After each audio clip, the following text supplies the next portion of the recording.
ยินดีต้อนรับทุกท่านเข้าสู่ช่องหลังม่านสีเทาเพราะความจริงมักถูกซ่อนไว้หลังม่าน เรื่องราวที่คุณกำลังจะได้ยินต่อไปนี้ คือความจริงที่ถูกกลบฝังไว้ใต้กลิ่นไหม้ของยาง และคราบน้ำมันดิน ในมุมมืดของร้านปะยางริมทางที่คุณอาจเคยมองข้าม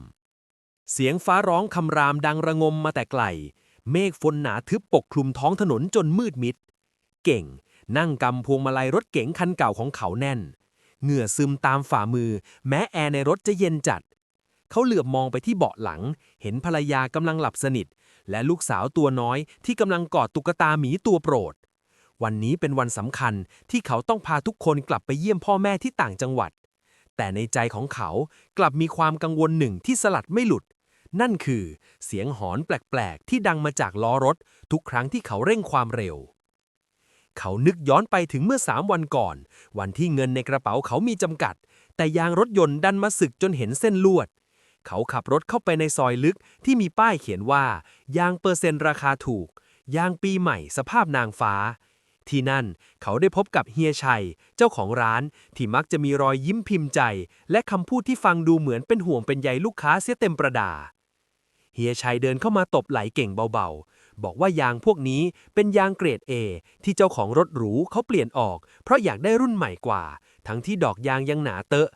ดูสิเก่ง ปีที่ผลิตก็เพิ่งปีที่แล้วเอง เฮียชัยชี้ให้ดูตัวเลข4 หลักบนแก้มยางที่ดูใหม่กริบจนน่าเชื่อถือ เก่งที่กำลังหน้ามืดเพราะต้องประหยัดค่าใช้จ่าย ตกหลุมพรางนั้นอย่างง่ายดายเขาจ่ายเงินเพียงไม่กี่พันบาทเพื่อแลกกับยาง4 เส้นที่ดูภายนอกเหมือนใหม่เอี่ยมโดยหารู้ไม่ว่าเบื้องหลังรอยยิ้มของเฮียชัยและความใหม่กริบของยางเหล่านั้นมีความลับดำมืดซ่อนอยู่ภายในห้องทำงานแคบๆหลังร้านที่ส่งกลิ่นเหม็นไม่รุนแรงมีเครื่องมือชิ้นหนึ่งที่ทำหน้าที่เปลี่ยนความตายให้กลายเป็นโชคลาภมันคือเครื่องแกะลายยางที่คอยกรีดลึกลงไปในเนื้อยางที่หมดสภาพเพื่อสร้างดอกยางปลอมๆขึ้นมาหลอกตาคนซื้อขณะที่เก่งกำลังขับรถฝ่าสายฝนที่เริ่มตกลงมาอย่างหนักเข็มไมล์ขยับขึ้นไป100 กิโลเมตรต่อชั่วโมงเขาไม่รู้เลยว่ายางที่เขาภาคภูมิใจว่าได้มาถูกและดีนั้นแท้จริงแล้วมันคือระเบิดเวลาที่กำลังนับถอยหลังโครงสร้างภายในที่เหนื่อยล้าและเสื่อมสภาพจากการใช้งานมาอย่างยาวนานกำลังถูกความร้อนและแรงเสียดทานเข้าโจมตีจิตวิทยาของคนโกงมักจะเล่นกับความประมาทและความประหยัดของเหยื่อเฮียชัยรู้ดีว่าเก่งจะไม่มีวันรู้ความจริงตราบเท่าที่ยางยังหมุนอยู่บนถนนแต่สิ่งที่เฮียชัยไม่สนคือชีวิตของคน3 คนในรถคันนั้นจะมีค่าแค่ไหนเมื่อเทียบกับกำไรไม่กี่บาทที่เขาได้จากการโกงตัวเลขปีผลิตเสียงลมปะทะตัวถังรถเริ่มดังขึ้นเรื่อยๆพร้อมกับความรู้สึกสั่นสะเทือนแปลกๆที่ส่งผ่านพวงมาลัยขึ้นมาถึงมือของเก่งเขาเริ่มใจคอไม่ดีสายตาพยายามมองฝ่าความมืดและมารฝนเพื่อหาที่จอดรถข้างทางแต่ทันใดนั่นเองเขาก็รู้สึกเหมือนรถทั้งคันเสียการทรงตัวไปวูบหนึ่งความรู้สึกสั่นสะเทือนที่พวงมาลัยเมื่อครู่ทำให้เก่งหัวใจหล่นวูบไปอยู่ที่ตาตุ่มเขาลดความเร็วลงอย่างช้าๆพยายามบังคับรถให้ตั้งตรงท่ามกลางสายฝนที่สาดกระหน่ำไม่ลืมหูลืมตาแต่ความสั่นนั้นยังไม่หายไปมันกลับกลายเป็นจังหวะกระแทกที่สม่ำเสมอกึกกึกกึกราวกับมีอะไรบางอย่างกำลังจะหลุดออกจากตัวรถเขาหารู้ไม่ว่าในขณะนั้นเนื้อยางที่ถูกแกะลายกันบางเฉียบและปะติดประต่อไว้ด้วยสารเคมีราคาถูกกำลังเริ่มปริแตกออกจากกันเหมือนผิวหนังที่ถูกฉีกถึงหากเราย้อนกลับไปมองที่หลังร้านของเฮียชัยในวันนั้นเราจะเห็นภาพการทำงานที่น่าสยดสยองยิ่งกว่าภาพยนตร์สยองขวัญเสียอีกเด็กในร้านคนหนึ่งกำลังใช้ใบมีดร้อนๆค่อยๆกรีดลงไปบนหน้ายางที่เรียบกริบกลิ่นควันสีเทาพวยพุ่งขึ้นมามันคือกลิ่นของยางที่ถูกเผาไหม้และชีวิตที่กำลังถูกบิดเบือนพวกเขาบรรจงสร้างลายดอกยางใหม่ขึ้นมาตามแบบยางรุ่นยอดนิยมโดยไม่สนเลยว่าเลเยอร์ของยางที่เหลืออยู่นั้นมันบางจนแทบจะมองเห็นโครงสร้างลวดด้านในนี่ไม่ใช่แค่การซ่อมแซมแต่มันคือการอำพรางอาชญากรรมยิ่งไปกว่านั้นสิ่งที่ร้ายกาจที่สุดคือเครื่องประทับตราความร้อนเฮียชัยจะสั่งให้ลูกน้องฝนตัวเลขปีผลิตเดิมที่เสื่อมสภาพออกแล้วใช้แท่นพิมพ์โลหะที่เผาจนร้อนแดงประทับลงไปบนแก้มยางเบาๆ ตัวเลข4หลักที่บอกถึงสัปดาห์และปีที่ผลิตจะถูกเปลี่ยนจากยางปีเก่ากึกให้กลายเป็นยางปีปัจจุบันในทันที มันคือการทำสัญญกรรมเพื่อเปลี่ยนคนแก่ให้กลายเป็นเด็กวัยรุ่นแต่เป็นเด็กวัยรุ่นที่มีอวัยวะภายในผุพังจนพร้อมจะล้มฟูบได้ทุกเมื่อในทางจิตวิทยาเฮียชัยไม่ได้มองว่าตัวเองเป็นฆาตกรแต่มองว่าตัวเองเป็นนักธุรกิจที่รู้จักพลิกแพลงเขามักจะบอกกับตัวเองเสมอว่าใครๆเขาก็ทำกันถ้าคนซื้อไม่โง่เองก็คงไม่โดนหลอกกลับมาที่รถของเก่งบนถนนที่ลื่นฉลับและทัศนวิสัยที่เลวร้ายความเครียดเข้าจู่โจมเขาทุกทิศทางภรรยาของเขาตื่นขึ้นมาด้วยความตกใจเมื่อรู้สึกถึงแรงสั่นสะเทือนที่รุนแรงขึ้นเธอถามด้วยน้ำเสียงสั่นเครือว่าเกิดอะไรขึ้นเก่งพยายามปลอบใจว่าอาจจะเป็นแค่ถนนไม่เรียบแต่ในใจของเขารู้ดีว่ามันมีบางอย่างผิดปกติร้ายแรงเขานึกถึงคำพูดของเฮียชัยที่บอกว่ายางปีใหม่พี่รับรองเกาะถนนหนึบคำพูดนั้นตอนนี้มันกลายเป็นคำสาปที่ตามหลอกหลอนเขาทันใดนั้นเสียงระเบิดดังสนั่นหวั่นไหวก็ดังขึ้นมาทางล้อหลังขวามันไม่ใช่เสียงยางรั่วธรรมดาแต่เป็นเสียงของการฉีกขาดอย่างรุนแรงตัวรถสะบัดอย่างแรงจนเก่งเกือบจะเสียหลักพุ่งลงข้างทางลมยางที่อัดแน่นพุ่งทะลุรอยแยกที่เกิดจากการแกะลายยางจนหน้ายางหลุดออกมาเป็นแผ่นยาวเหมือนหนังที่ถูกลอกออกรถเริ่มเสียดสีกับพื้นถนนจนเกิดประกายไฟท่ามกลางสายฝนเก่งพยายามประคองพวงมาลัยสุดชีวิตเสียงลูกสาวร้องไห้จ้าอยู่เบาะหลังผสมปนเปไปกับเสียงเหล็กขูดกับถนนเขากำลังเผชิญหน้ากับความตายที่ถูกซ่อนไว้หลังม่านของความประหยัดและสิ่งที่น่ากลัวที่สุดคือเขาไม่รู้เลยว่ายางอีก3เส้นจะตัดสินใจระเบิดออกมาตามเพื่อนของมันในวินาทีไหนเสียงบดขยี้ของโลหะกับพื้นถนนยางมะตอยดังเสียดประสาทท่ามกลางเสียงหวีดหวิวของลมพายุที่พัดโหมกระหน่ำเก่งพยายามประคองพวงมาลัยที่สั่นสะท้านราวกับจะหลุดออกจากมือแรงเหวี่ยงจากการที่ยางระเบิดพยายามจะกระชากรถให้พุ่งลงไปในพงหญ้าข้างทางที่มืดมิดเขาแตะเบรกเบาๆอย่างระมัดระวังที่สุดเพราะรู้ดีว่าถ้าเหยียบแรงไปในวินาทีนี้รถอาจจะพลิกคว่ำทันทีหัวใจของเขารัวเร็วยิ่งกว่าเสียงเครื่องยนต์ในที่สุดรถก็ค่อยๆสงบนิ่งลงที่ไหล่ถนนลมหายใจของเก่งหอบถี่เขารีบหันไปมองเบาะหลังลูกสาวตัวน้อยยังคงร้องไห้ด้วยความตกใจส่วนภรรยาของเขานั่งนิ่งหน้าซีดเผือดมือยังคงกำสายเข็มขัดนิรภัยไว้แน่นจนเส้นเลือดปูดโป่งเมื่อทุกอย่างนิ่งสงบความเงียบที่น่ากลัวก็เข้าปกคลุมมีเพียงเสียงหยดฝนที่กระทบหลังคารถและเสียงลมหายใจที่ยังไม่เป็นจังหวะเก่งพยายามรวบรวมสติเขาเปิดประตูรถออกไปท่ามกลางสายฝนเพื่อดูความเสียหายทันทีที่เขาก้าวเท้าลงบนพื้นถนนความเย็นของน้ำฝนซึมเข้ารองเท้าแต่สิ่งที่ทำให้เขาเย็นเยือกไปถึงขั้วหัวใจคือภาพตรงหน้ายางหลังด้านขวาที่เขาเพิ่งซื้อมาจากเฮียชัยตอนนี้มันมีสภาพไม่ต่างจากเศษขยะที่ถูกฉีกถึงผิวยางที่เคยดูหนาและมีดอกยางสวยงามบัดนี้หลุดลอกออกมาเป็นแผ่นๆเหมือนผิวหนังที่ถูกไฟไหม้รุนแรงเขาก้มลงมองใกล้ๆโดยใช้แสงไฟจากโทรศัพท์มือถือที่สั่นเทาสิ่งที่เขาเห็นทำให้เขาแทบจะอาเจียนออกมาภายใต้ลายดอกยางที่ดูเหมือนใหม่นั้นมันคือเนื้อยางที่บางเฉียบจนเห็นเส้นลวดขึ้นสนิมขดไปมาลายดอกยางที่เขาเห็นในวันนั้นไม่ได้เกิดจากแม่พิมพ์โรงงานแต่มันถูกกรีดลึกลงไปในเนื้อยางเดิมด้วยฝีมือมนุษย์รอยมีดที่กรีดลงไปนั้นดูจงใจและอำมหิตเพราะมันลึกจนทำลายโครงสร้างความแข็งแรงของยางไปจนหมดสิ้นเก่งเริ่มเข้าใจแล้วว่าทำไมมันถึงระเบิดความร้อนจากการวิ่งด้วยความเร็วทำให้ยางที่บางอยู่แล้วทนแรงดันไม่ไหวและสิ่งที่ร้ายยิ่งกว่านั้นคือตัวเลขปีผลิตที่เขาหลงเชื่อว่ามันคือปีปัจจุบันเมื่อโดนแรงระเบิดและแรงฉีกขาดสีที่ทาตบตาไว้ก็หลุดออกเผยให้เห็นรอยนูนของตัวเลขเดิมที่ซ่อนอยู่ข้างใต้มันคือยางที่มีอายุกว่า10 ปียางที่ควรจะอยู่ในบ่อขยะไม่ใช่บนรถที่บรรทุกชีวิตของคนที่เขารักที่สุดความโกรธแค้นเริ่มพุ่งพล่านขึ้นมาแทนที่ความกลัวเก่งนึกถึงใบหน้ายิ้มแย้มของเฮียชัยนึกถึงคำพูดที่ว่าความปลอดภัยของลูกค้าต้องมาก่อนช่างเป็นคำพูดที่ตลกดีเหลือเกินในวินาทีที่เขาเกือบจะเสียครอบครัวไปความตายในคราบของยางเก่าที่ถูกชุบชีวิตขึ้นมาใหม่กำลังหัวเราะเยาะเขาอยู่ท่ามกลางสายฝน เก่งกำหมัดแน่นเขาไม่ได้โกรธจากเฮียชัยแต่เขาโกรธตัวเองที่ยอมปล่อยให้ความประหยัดเพียงเล็กน้อยมาบดบังวิสัยทัศน์ของการเป็นผู้นำครอบครัวในโลกของความเป็นจริงที่ถูกซ่อนหลังม่านสีเทายาง4เส้นนี้ไม่ใช่แค่สินค้าแต่มันคือการเดิมพันด้วยชีวิตที่คนขายไม่เคยต้องลงเงินเดิมพันด้วยเลยแม้แต่บาทเดียวแต่ในขณะที่เขาฟุ้งซ่านอยู่นั้นแสงไฟหน้ารถคันหนึ่งก็สาดส่องมาจากด้านหลังมันเป็นรถกระบะคันใหญ่ที่ค่อยๆชะลอความเร็วลงแล้วมาจอดต่อท้ายรถของเก่งรู้สึกมีความหวังขึ้นมาว่าอาจจะมีคนใจดีมาช่วยเหลือ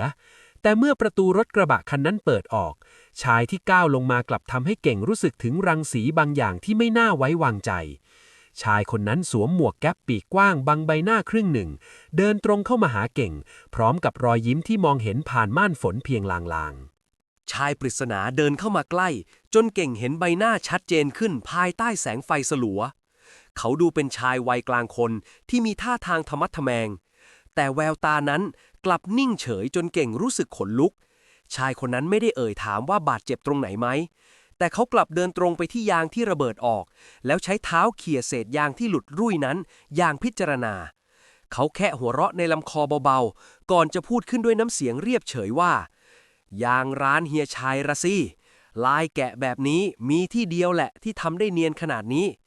แต่ก็นะวันนี้มันคงเนียนไม่พอเก่งยืนอึ้งไปครู่หนึ่งคำพูดของชายแปลกหน้าคนนี้แสดงชัดเจนว่าเขารู้จักแหล่งที่มาของยางมรณะเส้นนี้เป็นอย่างดีเก่งถามออกไปด้วยน้ำเสียงสั่นๆว่าคุณรู้ได้ยังไงว่ามาจากร้านนั้นชายคนนั้นหันมาสบตาเก่งแล้วยิ้มที่มุมปากเขาบอกว่าเขาชื่อน้อยเป็นอดีตลูกจ้างที่เคยทำงานอยู่ในห้องมืดหลังร้านของเฮียชัยหน้าที่ของเขาคือการคัดยางเก่าที่เก็บมาจากซากรถชนหรือยางที่ถูกทิ้งไว้ตามสุสานรถมาทำความสะอาดและเตรียมพื้นผิวสำหรับการประทับตราปรีผลิตใหม่น้อยเล่าให้ฟังว่าเฮียชัยมีเครือข่ายที่ใหญ่กว่าที่เก่งคิดเขาไม่ได้ทำแค่ร้านเล็กๆร้านเดียวแต่เขาเป็นซัพพลายเออร์ส่งยางศัลยกรรมเหล่านี้ไปทั่วเขตปริมณฑลน้อยเดินไปที่รถกระบะของเขาแล้วหยิบไฟฉายแรงสูงออกมายิงลำแสงไปที่หน้ายางอีก3 เส้นที่เหลือบนรถของเก่งเขาชี้ให้เก่งดูรอยแตกงาที่เริ่มปริออกตามรอยต่อของลายยางที่ถูกแกะไว้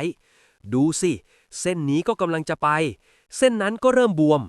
การที่ยางเส้นหนึ่งระเบิดมันคือสัญญาณเตือนภัยว่าอีก3 เส้นที่เหลือก็คือระเบิดเวลาที่รอวันทำงานเหมือนกันเก่งรู้สึกเหมือนโลกทั้งใบกำลังจะถล่มลงมาเขาถามน้อยว่าทำไมถึงต้องทำขนาดนี้ไม่กลัวบาปกรรมหรือไงน้อยนิ่งไปพักหนึ่งก่อนจะตอบว่าในโลกที่เงินหายากกว่าอากาศหายใจบาปกรรมมันกินไม่ได้หรอกเก่งเฮียชัยเขามีปรัชญาว่า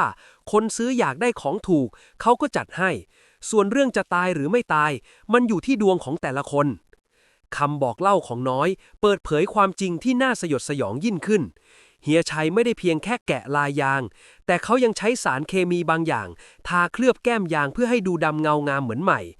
สารเคมีพวกนี้จะเข้าไปอุดรอยแตกชั่วคราวแต่มันจะทำลายโครงสร้างยางในระยะยาวอย่างรวดเร็วเมื่อโดนความร้อนสะสม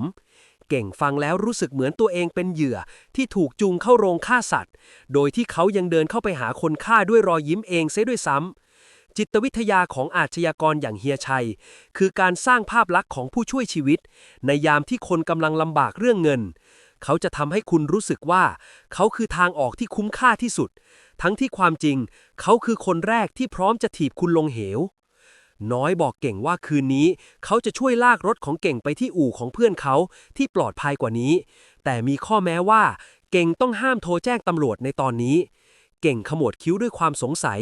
ทำไมต้องรอน้อยตอบด้วยเสียงกระซิบที่เกือบจะถูกเสียงฝนกลืนหายไปว่าเพราะถ้าเก่งแจ้งตอนนี้เฮียชัยจะมีวิธีทำให้หลักฐานหายไปในพริบตาและเก่งอาจจะไม่มีโอกาสได้เห็นความจริงที่ซ่อนอยู่หลังม่านที่ลึกกว่านี้น้อยบอกว่าเขามีแผนที่จะทำลายอาณาจักรยางมือสองของเฮียชัยให้สิ้นซากแต่เขาต้องการเหยื่อที่ยังมีชีวิตอยู่เพื่อเป็นพยานขณะที่เก่งกำลังจะตัดสินใจแสงไฟจากรถอีกคันหนึ่งก็ปรากฏขึ้นที่ขอบฟ้าแต่วันนี้ไม่ใช่รถกระบะธรรมดามันคือรถวานสีดำสนิทที่ขับมาด้วยความเร็วและเบรกเอียดลงจงหน้ารถของเก่งน้อยมีสีหน้าเปลี่ยนไปทันทีเขาดับไฟฉายในมือของเขาแล้วบอกเก่งว่าให้รีบเข้าไปในรถแล้วล็อกประตูซะ พวกมันมาแล้วน้อยพูดด้วยน้ำเสียงที่เปลี่ยนไปจากเดิมอย่างสิ้นเชิงเก่งไม่รู้ว่าพวกมันคือใครแต่บรรยากาศรอบตัวตอนนี้มันเริ่มเย็นเยือกกว่าพายุฝนหลายเท่าตัวทีเดียวแสงไฟหน้ารถตู้สีดำคันนั้นสาดส่องทะลุม่านฝนเข้ามาจนเก่งต้องหยีตา มันไม่ใช่แสงแห่งความหวัง แต่มันคือแสงที่คุกคามและกดดันให้บรรยากาศรอบตัวหนักอึ้งขึ้นไปอีก น้อยรีบถลายตัวลงไปหลบข้างรถกระบะของเขา มือหนึ่งส่งสัญญาณให้เก่งรีบมุดกลับเข้าไปในรถที่มีครอบครัวรออยู่ เก่งทำตามด้วยสัญชาตญาณ เสียงปิดประตูรถดังปัง พร้อมกับเสียงล็อกกลอนที่ดังสะท้อนอยู่ในหัวใจที่เต้นรัว ภรรยาของเขากอดลูกสาวไว้แน่น จนร่างของทั้งคู่แทบจะหลอมรวมเป็นเนื้อเดียวกัน ความเงียบในรถถูกขยี้ด้วยเสียงเม็ดฝนที่ตกกระทบหลังคาเหล็ก ดังรัวราวกับเสียงกลองรบ ชายชะกัน3 คนก้าวลงมาจากรถตู้ พวกเขาสวมเสื้อกันฝนสีดำสนิท ใบหน้าบึ้งตึงและไร้ซึ่งความเป็นมิตร หนึ่งในนั้นเดินตรงมาที่หน้าต่างรถของเก่ง แล้วใช้หลังมือเคาะกระจกเบาๆ แต่มันกลับทรงพลังจนเก่งรู้สึกถึงแรงสั่นสะเทือน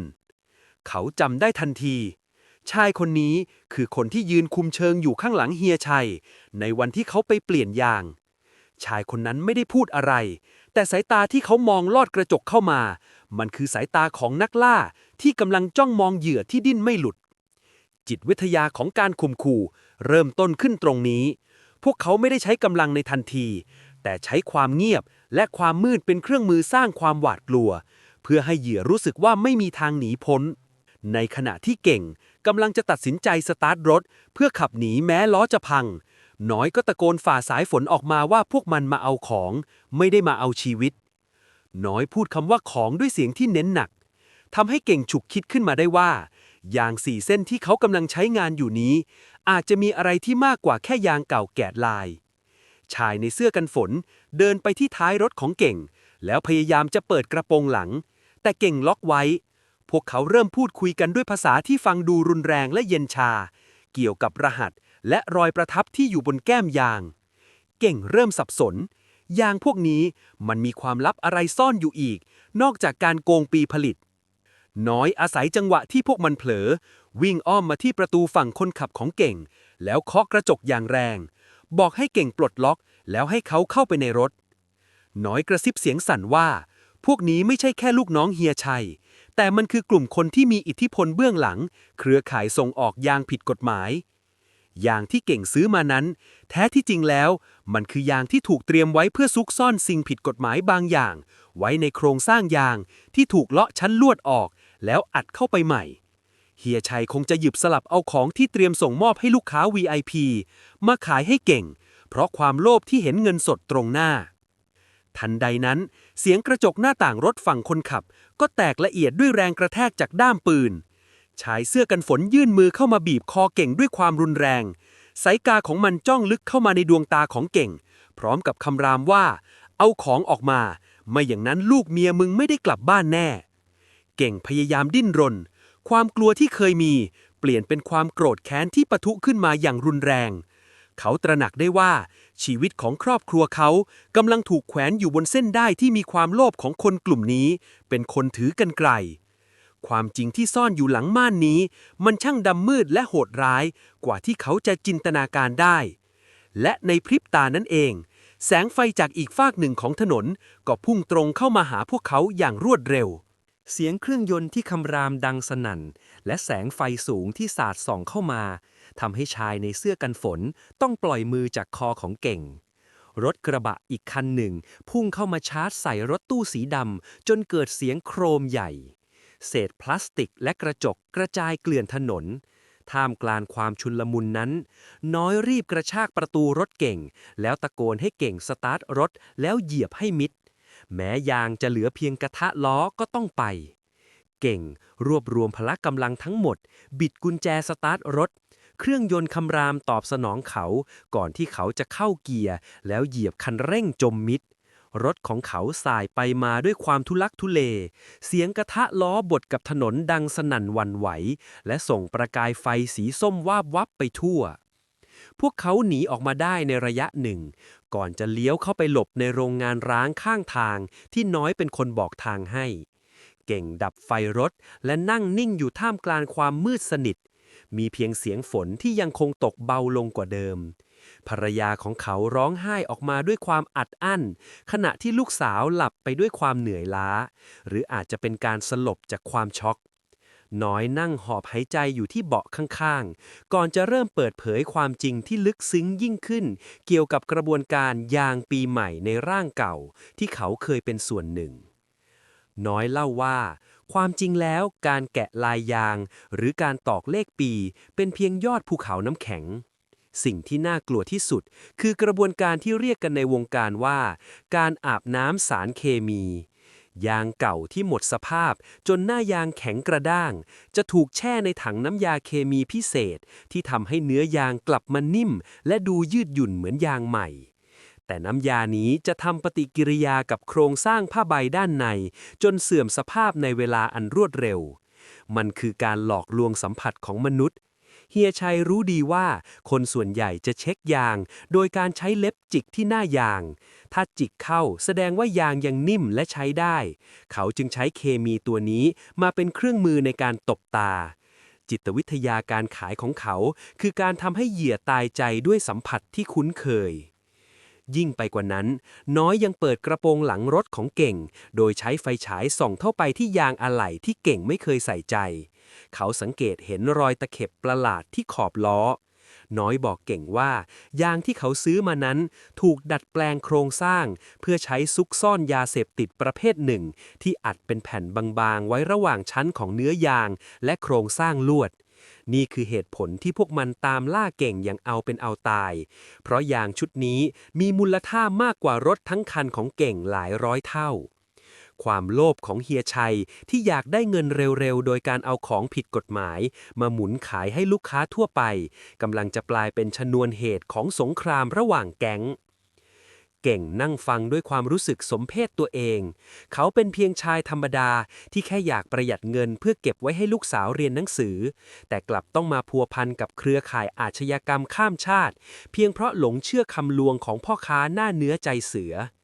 เขาถามน้อยว่าทำไมถึงมาช่วยน้อยเงียบไปครู่หนึ่งก่อนจะบอกว่าลูกชายของเขาเคยเสียชีวิตเพราะอุบัติเหตุยางระเบิดจากร้านของเฮียชัยเช่นกันแต่วันนั้นเขาไม่มีหลักฐานและไม่มีกำลังพอจะสู้เขาจึงยอมกลับเข้าไปทำงานกับเฮียชัยเพื่อรอวันที่ม่านแห่งความลับนี้จะถูกเปิดออก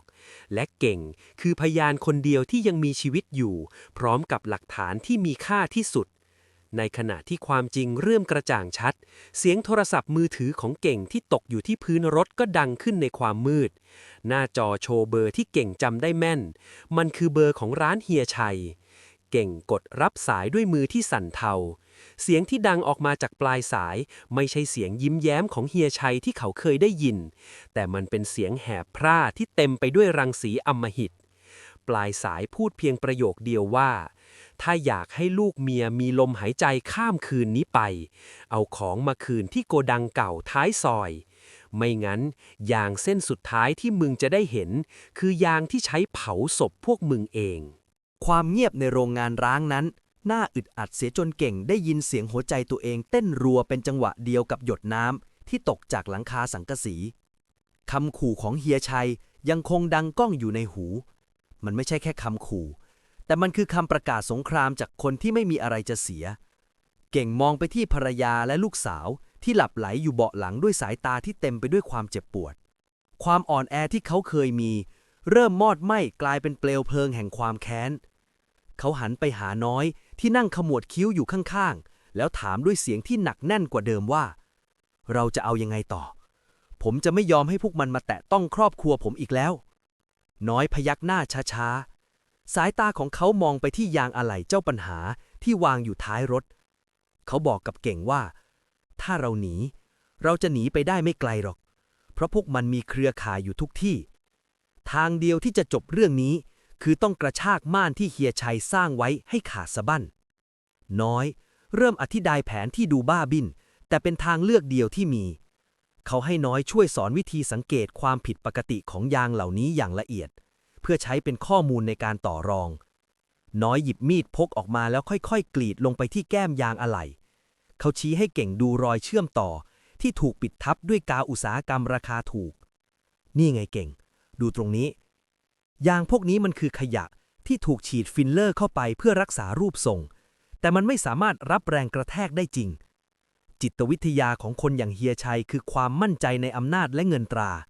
เขาคิดว่าเขาสามารถควบคุมทุกอย่างได้ด้วยความกลัวแต่น้อยรู้ดีว่าจุดอ่อนของเฮียชัยคือความโลภที่บังตาจนเขามักจะทิ้งร่องรอยเอาไว้เสมอน้อยเล่าเสริมว่าในโกดังที่เฮียชัยนัดเราไปนั้นมีเครื่องมือสำคัญชิ้นหนึ่งที่ใช้สำหรับเปลี่ยนข้อมูลยางนั่นคือเครื่องเลเซอร์ที่ใช้ลบตัวเลขล็อตการผลิตและพิมพ์รหัสใหม่ลงไปถ้าเราสามารถเก็บหลักฐานจากเครื่องนั้นได้หรือทำให้ความลับเรื่องยาเสพติดที่ซุกซ่อนอยู่ในยางถูกเปิดเผยต่อหน้าผู้ซื้อตัวจริงของเขาอาณาจักรของเฮียชัยจะล่มสลายลงด้วยมือของพันธมิตรเขาเองเก่งสูดลมหายใจเข้าลึกเขาตัดสินใจฝากลูกและเมียไว้ในที่ปลอดภัยที่น้อยแนะนำก่อนจะก้าวขึ้นรถกระบะของน้อยมุ่งหน้าไปยังโกดังท้ายซอยตามนัดในมือของเก่งไม่ได้มีอาวุธร้ายแรงอะไร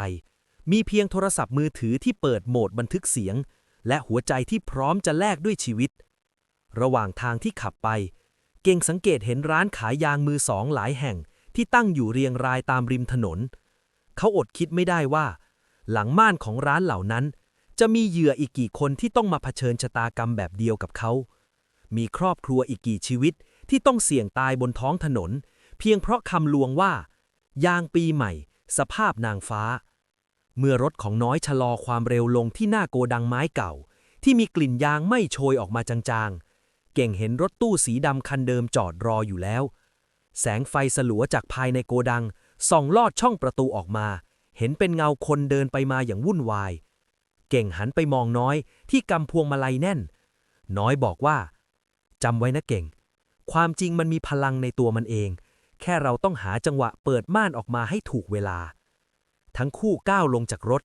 ท่ามกลางบรรยากาศที่เย็นเยือกและการนับถอยหลังสู่การเผชิญหน้าที่ไม่ใครคาดคิดทันทีที่เก่งก้าวเข้าสู่ภายในโกดังกลิ่นเหม็นเขียวของสารเคมีและกลิ่นยางร้อนๆก็พุ่งเข้าปะทะจมูกจนเขาแทบสำลักที่นี่คือโรงงานผลิตความตายที่แท้จริง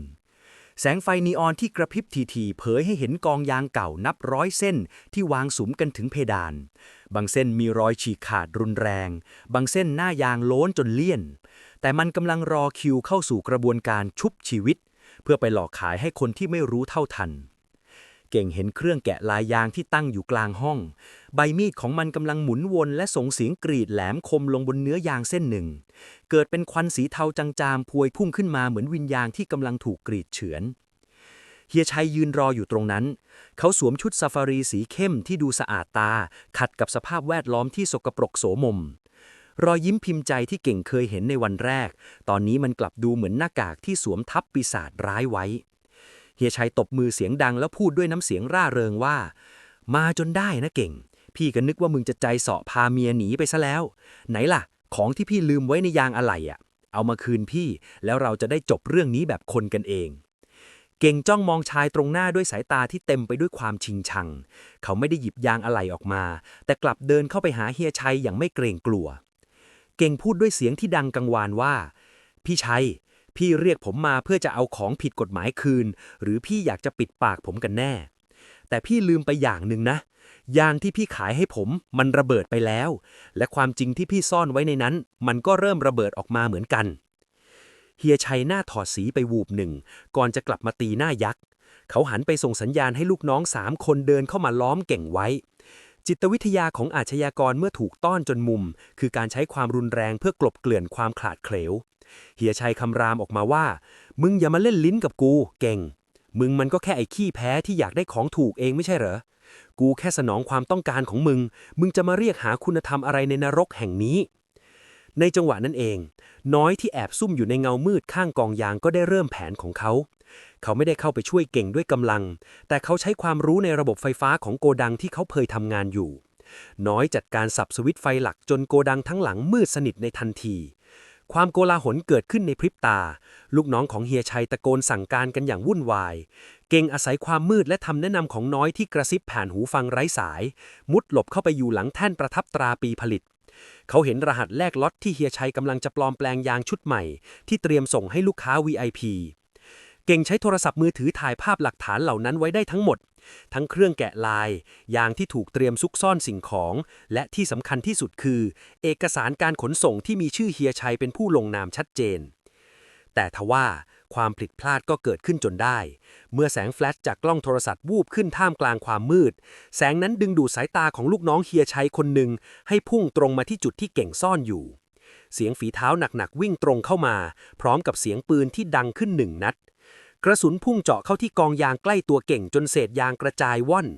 เก่งใจหายว่าไปเขาพยายามจะวิ่งหนีออกไปทางประตูหลังแต่เขากลับถูกขวางไว้ด้วยชายชุดดำที่สวมหน้ากากกันแก๊สชายคนนั้นไม่ใช่ลูกน้องเฮียชัยแต่ดูเหมือนจะเป็นใครบางคนที่อันตรายยิ่งกว่าเก่งตระหนักได้ในวินาทีนั้นว่าในโกดังแห่งนี้ไม่ได้มีแค่เก่งกับเฮียชัยที่กำลังต่อสู้กันแต่มันมีมือที่3ที่ซ่อนตัวอยู่หลังม่านสีเทามาตลอดและคนนี้แหละที่เป็นเจ้าของที่แท้จริงที่อยู่ในยางเส้นนั้นความมืดในโกดังถูกกรีดขาดด้วยแสงจากปลายกระบอกปืนอีกครั้งแต่ครั้งนี้มันไม่ได้เล็งมาที่เก่งแสงไฟพวับพแวมเผยให้เห็นร่างของชายหน้ากากกันแก๊สที่เคลื่อนที่ได้อย่างรวดเร็วราวกับปีศาจเขากระชากคอเสื้อของเฮียชัยขึ้นมาจนตัวลอยเสียงแหบพร่าภายใต้หน้ากากนั้นถามหาของที่สูญหายไปเก่งที่แอบอยู่หลังแท่นเครื่องประทับตาความร้อนรู้สึกได้ถึงความร้อนที่ยังหลงเหลืออยู่ในเครื่องจักรเครื่องมือชิ้นนี้เองที่เฮียชัยใช้ทำลายความเชื่อใจของผู้คนเขาใช้มันกดทับลงบนแก้มยางเพื่อเปลี่ยนตัวเลขปีที่ผลิตยางเก่าเก็บให้กลายเป็นปีปัจจุบันแต่ในวินาทีนี้เครื่องมือนั้นกลับกลายเป็นเพียงพยานที่นิ่งงันต่อความตายที่กำลังจะเกิดขึ้นจิตวิทยาของคนขี้ขลาดอย่างเฮียชัยถูกเปิดเผยออกมาจนหมดสิ้นเขาคุกเข่าลงอ้อนวอนขอชีวิตพร้อมกับป้ายความผิดทุกอย่างมาที่เก่งโดยบอกว่าเก่งเป็นคนขโมยยางเส้นนั้นไปเฮียชัยไม่เคยสนเลยว่าใครจะเดือดร้อนขอเพียงแค่ตัวเองรอดพ้นจากเงื้อมมือของมัจจุราชตรงหน้าก็พอในขณะที่พวกมันกำลังโต้เถียงกันน้อยที่แอบซุ่มอยู่อีกด้านหนึ่งก็ส่งสัญญาณให้เก่งค่อยๆคลานหมอบไปตามแนวของกองยางที่สุมกันอยู่กลิ่นน้ำยาเคมีที่ทาเคลือบยางให้ดูดำเงากลับกลายเป็นอุปสรรคเพราะมันทำให้พื้นโกดังลื่นและเหนียวเหนอะหนะทุกก้าวที่เก่งเคลื่อนไปจึงเต็มไปด้วยความเสี่ยงที่จะเกิดเสียงดังเก่งพยายามมองหาทางออกแต่ประตูทุกบานถูกปิดล็อกด้วยโซ่เหล็กหนาเขาเหลือไปเห็นถังบรรจุน้ำยาเคมีที่ใช้อาบน้ำยางเก่าตั้งอยู่ใกล้กับกองยางขนาดใหญ่ที่เตรียมส่งออกน้อยกระซิบบอกทางวิทยุสื่อสารว่านั่นแหละคือโอกาสเดียวของเราสารเคมีพวกนั้นไวไฟยิ่งกว่าอะไรดีถ้าเราอยากจะรอดเราต้องทำลายม่านสีเทานี้ด้วยเปลวเพลิงเก่งลังเลอยู่ครู่หนึ่งความกลัวในใจเต้นรัวแต่เมื่อนึกถึงใบหน้าของลูกสาวที่เกือบจะไม่มีโอกาสได้ลืมตาดูโลกอีกครั้งเพราะความโลภของคนพวกนี้เขาก็ตัดสินใจคว้าเหล็กแหลมที่ใช้วางอยู่ใกล้ๆขึ้นมาทันใดนั้นเสียงปืนนัดที่3ก็ดังขึ้นคราวนี้มันเจาะเข้าที่หัวไหล่ของลูกน้องเฮียชัยที่กำลังจะมองเห็นเก่งโกลาหลระเบิดขึ้นอีกครั้งแสงไฟจากกระบอกปืนและเสียงตะโกนด่าทอผสมปนเปไปกับเสียงเครื่องจักรที่ยังทำงานค้างไว้เก่งรวบรวมพละกำลังทั้งหมดแทงเหล็กแหลมลงไปในถังเคมีน้ำยาสีใสกลิ่นฉุนรุนแรงพวยพุ่งออกมานองเต็มพื้นโกดังเขารีบถอยกรูดออกมาในขณะที่น้อยโยนไฟแช็กที่จุดรอไว้ลงบนพื้นเปลวไฟสีอมลุกพรึบขึ้นทันทีมันวิ่งไปตามสายน้ำยาเคมีราวกับงูเพิงที่หิวโหยความร้อนเริ่มแผ่กระจายไปทั่วบริเวณกองยางเก่าที่ถูกชุบชีวิตขึ้นมาใหม่ด้วยความหลอกลวงบัดนี้กำลังกลายเป็นเชื้อเพลิงชั้นดีกลิ่นเหม็นไหมของยางที่เฮียชัยภาคภูมิใจว่าดูเหมือนใหม่กลับกลายเป็นควันดำหนาทึบที่ปกคลุมทุกอย่างไว้ในม่านแห่งความตายเก่งและน้อยรีบวิ่งมุ่นหน้าไปที่หน้าต่างระบายอากาศด้านบนในขณะที่ข้างล่างกลายเป็นนรกบนดินแต่ทว่าเฮียชัยที่กำลังเสียสติกลับพุ่งเข้ามาคว้าขาของเก่งไว้แน่นสายตาของเขาเต็มไปด้วยความแค้นและอ้อนวอนในเวลาเดียวกันเสียงปะทุของยางที่โดนไฟเผา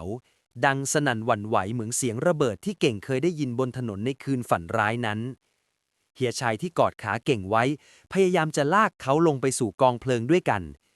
น้ำเสียงของเขาแหบแห้งและเต็มไปด้วยความวิกลจริต เขาตะโกนว่า ถ้ากูไม่เหลืออะไร มึงก็ต้องไม่เหลือเหมือนกัน แต่ในวินาทีที่ความตายใกล้เข้ามา เก่งกลับไม่ได้รู้สึกกลัวเหมือนครั้งแรก เขาใช้เท้าอีกข้างถีบเข้าที่ยอดอกของเฮียชัยด้วยแรงทั้งหมดที่มี พร้อมกับคำพูดสุดท้ายที่เขามอบให้ ยางที่พี่ขายผมมันระเบิดไปแล้วพี่ชัย และตอนนี้ชีวิตที่พี่ปลอมแปลงขึ้นมา มันก็กำลังระเบิดเหมือนกัน เก่งและน้อยปีนออกทางช่องระบายอากาศได้อย่างหวุดหวิด ทันทีที่ร่างของพวกเขาสัมผัสกับน้ำฝนที่ยังคงตกโปรยๆ ความเย็นฉ่ำช่วยเรียกสติที่เกือบจะหลุดลอยให้กลับมา พวกเขาวิ่งหนีออกไปให้ไกลที่สุด ก่อนที่โกดังทั้งหลังจะระเบิดเป็นจลเพลิงขนาดใหญ่ แสงสว่างจ้าสีแดงฉานย้อมท้องฟ้าที่เคยมืดมิดให้สว่างไสวเผยให้เห็นร่องรอยความโสมมที่ถูกซ่อนไว้หลังม่านมานานแสนนาน เช้าวันรุ่งขึ้น ข่าวการระเบิดของโกดังยางมือสองกลายเป็นข่าวดังไปทั่วประเทศ ตำรวจเข้าตรวจสอบซากปรักหักพัง และได้พบกับหลักฐานที่เก่งแอบถ่ายในโทรศัพท์มือถือที่เขารักษาไว้เยี่ยงชีวิต ภาพของเครื่องแกะลายยาง ตราประทับปีผลิตปลอม และซากของสารเสพติดที่ซุกซ่อนอยู่ในยางอะไหล่ทั้งหมดคือหลักฐานชิ้นสำคัญที่กระชากหน้ากากเครือข่ายยางมรณะของเฮียชัยจนไม่เหลือชิ้นดี เฮียชัยถูกพบเป็นศพอยู่กลางโกดังข้างๆเครื่องประทับตราปีผลิตที่เขาใช้หลอกลวงคนมานับไม่ถ้วน มันคือบทสรุปของกรรมที่สะท้อนกลับมาอย่างรุนแรงที่สุด สิ่งที่เขาใช้ฆ่าคนอื่น กลับเป็นสิ่งที่จองจำเขาไว้ในวาระสุดท้าย เก่งกลับไปหาครอบครัวที่ปลอดภัย เขาโอบกอดลูกและเมียไว้แน่นด้วยความรู้สึกที่เปลี่ยนไป ความจริงที่เขาได้รับรู้อาจจะขมขื่นและเต็มไปด้วยรอยเลือด แต่มันทำให้เขาตระหนักว่า ความปลอดภัยไม่มีคำว่าทางลัด และความประหยัดที่แลกมาด้วยความเสี่ยงของชีวิต คือการลงทุนที่ขัดทุนย่อยยับที่สุด ทางรอดเดียวของมนุษย์ในโลกที่เต็มไปด้วยม่านบังตาเช่นนี้ คือการมีสติ และการไม่ยอมเป็นเหยื่อของความโลภที่เคลือบไว้ด้วยภาพลักษณ์อันสวยงาม บทเรียนจากเรื่องนี้สอนให้รู้ว่า ยางรถยนต์อาจจะเปลี่ยนลายได้ ตอกเลขใหม่ได้ หรืออาบน้ำให้ดูงามได้